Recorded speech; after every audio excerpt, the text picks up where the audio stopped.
There's something strange about the way we live. We wake up every morning with the silent belief that life is a problem to be solved. We chase answers, we chase purpose, we chase peace. And yet the more we chase, the further it runs. But what if, just what if, life was never a problem at all? What if the very act of calling it a problem is the illusion that keeps us restless? Think about it. From the moment we open our eyes, the mind begins its endless whisper. What's next? What's wrong? What must I fix? It becomes a loop, a beautiful, tragic loop, where the thinker keeps thinking about his own thoughts, like a spider trapped in its own web. We become neurotic, not because life is difficult, but because we keep trying to fix what was never broken. We try to solve the mystery of existence as if the universe owes us a final explanation. But life doesn't work like a riddle that needs solving. It flows more like a song that needs listening. You see, one of the great misunderstandings of our time is the idea that we must constantly struggle to survive, that without the push, without the tension, we'd somehow lose the will to live.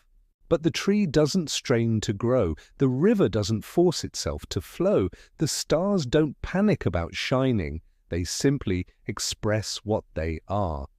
And perhaps that's what we've forgotten: to express, not impress, to live, not to justify living. We often talk about instinct, as if there's some invisible engine that makes us go on. But is there really such a thing? Or is that just another story the mind tells itself to make sense of what it can control?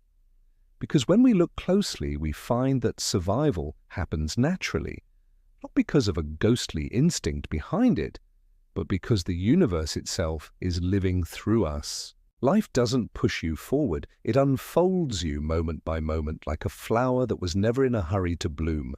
We think of the world as stuff, solid, heavy, separate. But the closer we look, the more that illusion dissolves. Matter becomes energy, energy becomes pattern, and pattern is nothing but behavior, a rhythm, a dance. We begin to see that we're not surrounded by things, but by processes, by constant transformation. Everything is movement. Everything is transaction. You can't inhale without the world exhaling. You can't buy without someone selling. You can't live without everything else living with you. So where do you end and the universe begin? The truth is you don't. You are not in the world. You are the world playing the role of a person for a little while. But here's where we stumble. We imagine ourselves as separate, as little islands floating in the sea of life, fighting against tides we were meant to flow with. We invent this me, this self, and then spend decades defending it, polishing it, fearing it might disappear. Yet the one who fears disappearance was never truly there to begin with. It's a thought, a pattern of consciousness trying to stand still in a universe made of movement. When you finally see this, truly see it, the ghosts vanish. The constant battle with existence fades into quiet laughter because you realize there was never a battle at all. You and life were never two opposing forces. You were the same melody, just heard through different notes. And suddenly you stop asking, what's the meaning of life?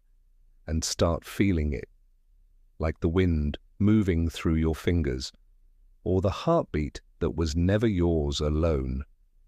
So the next time your mind begins to spin, the next time you can stop thinking, remember, not every question needs an answer. Not every motion needs control. Not every breath needs a purpose. Sometimes peace begins the moment you stop trying to find it. If this message found you at the right moment, stay. Subscribe, because this channel is where philosophy breathes again, where the mind slows down and the soul finally hears itself. This is your reminder.